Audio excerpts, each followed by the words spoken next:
73वें गणतंत्र दिवस समारोह का भव्य समापन। विजय चौक पर बजी देशभक्ति की धुन, सेना के बैंड्स ने बांधा शानदार समा।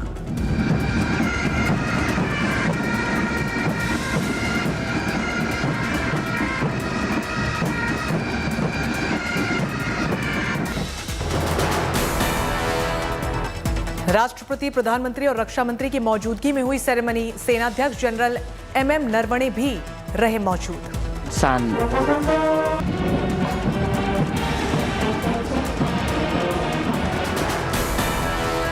घुड़सवार सैनिकों की शानदार अगुवाई में राष्ट्रपति का काफिला पहुंचा विजय पथ। प्रधानमंत्री ने राष्ट्रपति का किया स्वागत।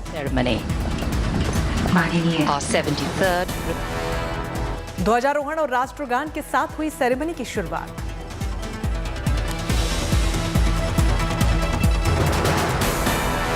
मिलिट्री बैंड ने दी शानदार परफॉर्मेंसेस। समारोह में दिखी सांस्कृतिक विरासत की झलक।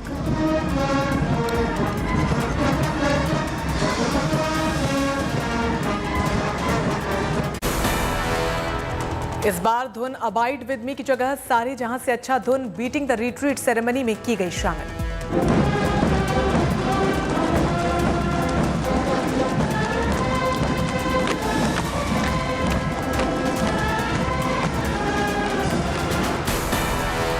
पाइप्स एंड ड्रम्स बैंड ने छाना बिलौरी की धुन पर दी शानदार प्रस्तुति। समारोह में 26 धुनों को किया गया शामिल।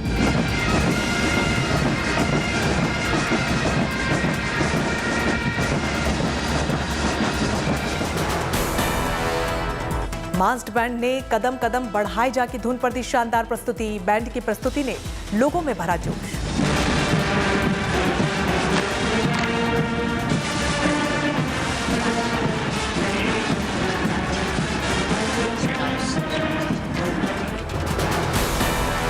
राष्ट्रीय ध्वज उतरने के साथ ही समारोह का हुआ समापन। सेना ने मांगी राष्ट्रपति से वापसी की अनुमति। लेजर शो के जरिए दिखाया गया भारत का इतिहास। महापुरुषों को किया गया याद।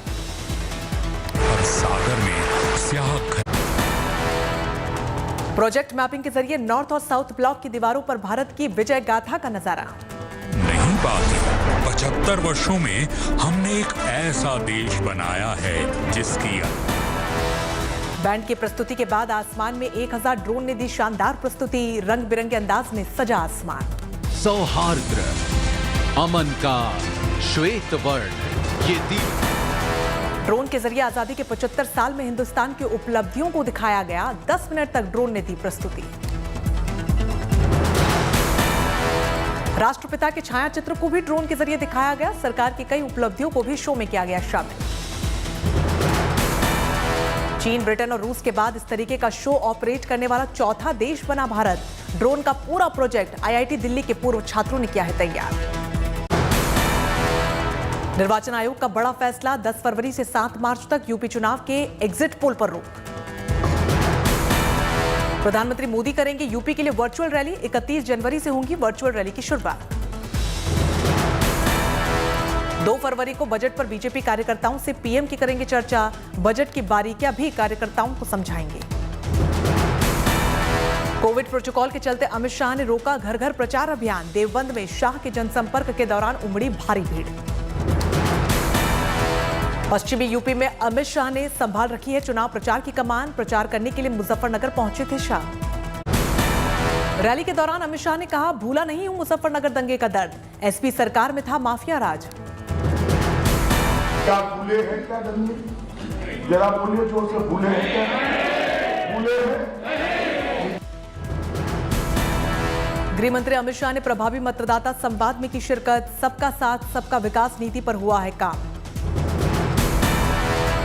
गृह मंत्री अमित शाह ने की योगी सरकार की तारीफ। कहा, योगी सरकार में गुंडों और माफियाओं का हुआ है पलायन। बसपा सरकार के पूर्व मंत्री रंगनाथ मिश्र ने ज्वाइन की बीजेपी। सपा के पूर्व विधायक मनीष रावत भी बीजेपी में हुए शामिल। बीजेपी अध्यक्ष JP नड्डा ने भी यूपी चुनाव को लेकर भरी हुंकार। बरेली में पूजा पाठ के साथ शुरू किया चुनावी प्रचार। बरेली में JP नड्डा ने किया डोर टू डोर कैंपेन। समर्थकों की दिखी भारी भीड़। JP नड्डा ने अखिलेश के गढ़ इटावा में भी बीजेपी के प्रचार अभियान को दी धार। डोर टू डोर किया कैंपेन। इटावा में जेपी नड्डा ने उठाया दंगे का मुद्दा, योगी राज में बेहतर कानून व्यवस्था का दिया हवाला। जिन्होंने कोई धरती पर ऐसा काम नहीं है, बुरा काम, जिसके तहत वो जेल के अंदर नहीं गए, कोई ऐसा काम। सीएम योगी ने बागपत और मुरादनगर में किया प्रचार, कहा पहले कांवड़ यात्रा पर लगती थी रोक, अब हेलीकॉप्टर से बरसाए जाते हैं फूल। अच्छा भेजता हूं हेलीकॉप्टर को भी देखते रहो। कांवड़ यात्राओं पे पुष्प वर्षा करना। अब तो कांवड़ यात्रा निकलती है और ऊपर से हेलीकॉप्टर से मैं साथ साथ भेजता हूं हेलीकॉप्टर को भी देखते रहो। कांवड़ यात्राओं पे पुष्प वर्षा करना। सीएम योगी ने समाजवादी पार्टी पर किया वार, बोले तमंचावादियों के लिए मेरे पास है हथियार, जेसीबी और बुलडोजर का दिया हवाला। सीएम योगी ने कहा अखिलेश रगड़ते हैं माफियाओं के आगे नाक, मैंने उन्हें सही अंजाम तक पहुंचाया। सीएम योगी ने बीजेपी की डबल इंजन सरकार में बेमिसाल विकास का दिया हवाला, समाजवादी पार्टी पर बागपत हाईवे का काम रोकने का लगाया आरोप। गाजियाबाद में जयंत चौधरी और अखिलेश यादव ने बीजेपी को घेरा, कहा इस बार यूपी में साफ हो जाएगी बीजेपी। तो जनता ने फैसला ले लिया है कि इनका सफाया होगा। अब यहां कोई सरप्राइज नहीं आने वाला। जनता ने मन बनाया है कि ऐतिहासिक जीत मिलेगी। महिला प्रत्याशियों को लेकर भी अखिलेश ने दिया बयान, कहा जीतने वाली महिलाओं को ही समाजवादी पार्टी ने बनाया प्रत्याशी। जयंत चौधरी ने कहा कि बीजेपी सत्ता फैला रही है धार्मिक उन्माद। हमें उस अहंकार को चूर करना और वो पीड़ा व दर्द आज भी जिंदा है। ओवैसी ने योगी और अखिलेश पर साधा निशाना, कहा अखिलेश और योगी में बड़ा हिंदू दिखने की मची है होड़। लड़ाई पूरी ये है कि योगी बड़ा हिंदू है या अखिलेश बड़ा हिंदू है, या और दोनों में ये कॉम्पिटिशन है कि मोदी से बड़ा कौन हिंदू बन जाएगा। वही तो लड़ाई हो रही है ना, सामाजिक न्याय की लड़ाई हो रही है क्या। अब यूपी चुनाव में शायर मुनव्वर राणा की एंट्री, कहा यूपी में दोबारा योगी बने सीएम तो छोड़ दूंगा राज्य। सत्ता में बैठे हुए लोगों के लिए शर्मगाह है कि हम उनकी मौजूदगी में, उनके होते हुए दिन की रोशनी में हम ये छोड़कर चले जाएंगे। मुनव्वर राणा के बयान पर मंत्री मोहसिन रजा का पलटवार, कहा इंतजार करने की बजाय कहां जाना है तय कर लें। उनके लिए बेहतर होगा कि वो बजाय उस समय का इंतजार करने से अभी ही वो अपना तय कर लें कि उन्हें कहां जाना है। यूपी में वीआईपी पार्टी ने ठोकी ताल, मुकेश सैनी ने 25 और उम्मीदवारों की सूची की जारी। आजम खान के बेटे अब्दुल्ला के खिलाफ एफआईआर, प्रचार के दौरान कोरोना प्रोटोकॉल तोड़ने का है आरोप। मुलायम सिंह यादव के समधी हरिओम यादव ने बीजेपी के टिकट पर सिरसागंज से भरा पर्चा, रामगोपाल यादव पर साधा निशाना। कानपुर में बीजेपी विधायक का अजीबोगरीब बयान, कहा डोर टू डोर नहीं घूमूंगा, आप वोट दो या न दो, वीडियो वायरल। एन बजट से पहले सरकार का बड़ा फैसला, डॉक्टर वी अनंता नागेश्वर मुख्य आर्थिक सलाहकार तैनात। बजट सत्र से पहले 31 जनवरी को दोपहर 3 बजे सर्वदलीय बैठक, 31 जनवरी और 1 फरवरी को लोकसभा में नहीं होगा शून्यकाल का सेशन। बजट सत्र में होगा राष्ट्रपति का अभिभाषण, 7 और 8 फरवरी को सरकार देगी बहस का जवाब। कांग्रेस के संसदीय स्ट्रैटेजी ग्रुप की हुई बैठक, बजट सत्र की रणनीति पर हुआ मंथन। संसद के सत्र से पहले स्पीकर ओम बिरला पहुंचे संसद, सत्र की तैयारी से लेकर सुविधाओं के लिया जायजा। जासूसी सॉफ्टवेयर पेगासस डील पर न्यूयॉर्क टाइम्स की नई रिपोर्ट के बाद कांग्रेस का प्रधानमंत्री पर हमला, कहा मोदी सरकार ने देशद्रोह किया। राहुल ने ट्वीट कर कहा कि मोदी सरकार ने हमारे लोकतंत्र की प्राथमिक संस्थाओं, राजनेताओं और जनता की जासूसी करने के लिए पेगासस खरीदा था। यूथ कांग्रेस के अध्यक्ष श्रीनिवास बीवी ने प्रधानमंत्री मोदी पर बड़ा हमला किया, कहा कि साबित हो गया है कि चौकीदार ही जासूस है। कांग्रेस ने पीएम मोदी और बीजेपी पर करारा हमला करते हुए पूछा कि क्या पीएमओ इन खुलासों पर अब देगा कोई जवाब। 31 जनवरी से शुरू हो रहे बजट सत्र में विपक्ष पेगासस मामले को लेकर सरकार को घेरेगी, सूत्रों के हवाले से खबर। पिछले 24 घंटे में देश में मिले कोरोना के 2,35,000 से ज्यादा मामले, पिछले दिन के मुकाबले कम रहे केस। देश में कोरोना से रिकवरी रेट 93.89%, 3,35,000 से ज्यादा कोरोना मरीज हुए हैं ठीक। देश में कोरोना के एक्टिव मरीजों की संख्या 20 लाख के पार।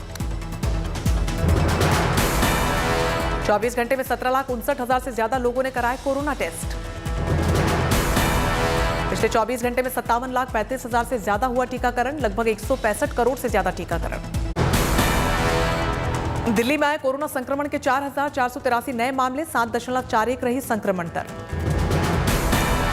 तमिलनाडु में 24 घंटे में दर्ज हुए 24,418 नए मामले, 46 लोगों की गई जान। केरल में 50,000 से ज्यादा मिले संक्रमण के नए मामले, 1 लाख के ऊपर की संख्या में लोगों की हुई है जांच। नोएडा में 24 घंटे में 620 कोरोना पॉजिटिव, 3 लोगों की मौत। मुंबई का धारावी हुआ कोरोना फ्री, यहां पर 39 दिन बाद नहीं मिला एक भी कोरोना मरीज। चेन्नई में शुरू हुआ 20वां कोरोना मेगा वैक्सीनेशन मेला, हेल्थ मिनिस्टर ने किया निरीक्षण। पटना एम्स के डॉक्टरों का कमाल, डॉक्टरों की टीम ने ऑपरेशन से कटे हाथ को फिर से जोड़ा, 6 घंटे तक चली सर्जरी। चेन्नई में ब्रेस्ट कैंसर के मरीज ने तनाव कम करने के लिए सर्जरी के दौरान खुद गाया गाना, मरीज पेशे से है म्यूजिक टीचर। वडोदरा के एक युवक ने एक ही दिन में 21 पेटेंट दाखिल कर इंडिया बुक ऑफ रिकॉर्ड्स में दर्ज करवाया अपना नाम, अपना स्टार्टअप शुरू करना चाहता है युवक। हैदराबाद में लगने वाली है फोटोग्राफर की प्रदर्शनी, 65 देशों के 5,000 फोटोग्राफर प्रदर्शनी में दिखाएंगे अपनी कला का जौहर। राजस्थान में 1 फरवरी से खुलेंगे 10वीं से 12वीं तक के स्कूल, 6 फरवरी से 6वीं से 9वीं तक की कक्षाएं होंगी शुरू, माता पिता की रजामंदी होगी जरूरी। राजस्थान में वीकेंड कर्फ्यू हुआ खत्म, लेकिन अभी रात का कर्फ्यू रहेगा जारी। महाराष्ट्र में कोरोना पाबंदियों में ढील के बीच सर्कस शुरू करने की तैयारी, कलाकारों ने प्रैक्टिस की शुरू। सर्कस करने वाले कलाकारों में भारी उत्साह, लंबी बेरोजगारी के बाद जगी रोजगार की नई उम्मीद। जम्मू कश्मीर में कोरोना केसेस में लगातार बढ़ोतरी के चलते 64 घंटे का लॉकडाउन जारी, लोगों से घरों में रहने की अपील। देशभक्ति की अद्भुत मिसाल पेश करता है तेलंगाना का नालगोंडा शहर, रोज सुबह 8:30 बजे राष्ट्रगान के सम्मान में ठहर जाता है सारा शहर। मैंगलोर में एक सरकारी स्कूल बना मिसाल, बागवानी कर सकते हैं कमाई, मिड डे मील सहित सभी खर्च खुद करते हैं वहन। औरंगाबाद शहर रच रहा है अनोखा रिकॉर्ड, एक साथ 250 इलेक्ट्रिकल कारों को खरीदने का रिकॉर्ड, मार्च तक मिलेगी कारों की डिलीवरी। मुंगेर के नक्सल प्रभावित क्षेत्रों में 88 भूमिहीन परिवारों को अभियान बसेरा के तहत भूमि का पर्चा देकर बसाने का काम शुरू, परिवारों के चेहरों में लौटी खुशी। नीमच के मनासा क्षेत्र में पुलिस ने संरक्षण में निकाली दलित की बारात, दुल्हा घोड़े पर चढ़कर पहुंचा ससुराल। गुरुग्राम में बना देश का सबसे बड़ा ई व्हीकल चार्जिंग स्टेशन, एक बार में करीब 100 गाड़ियां हो सकती हैं चार्ज। पूरे दिन में 576 गाड़ियों को किया जा सकेगा चार्ज, चार्जर 6 घंटे में करता है एक एसी की कार को पूरी तरीके से चार्ज। 1 फरवरी से खुल जाएगा पुरी का जगन्नाथ मंदिर, सख्त कोविड नियमों का करना होगा पालन। आसाम के गोलपाड़ा में तालाब में फंसे 6 हाथी, वन विभाग ने बचाई सभी की जान। पुलवामा के रहमू में कैमरे में कैद हुआ तेंदुआ, इलाके में दहशत का माहौल। शिमला में बड़े पैमाने पर रास्तों में बर्फ हटाने का काम जारी, सड़कों पर बिछी है बर्फ की मोटी चादर।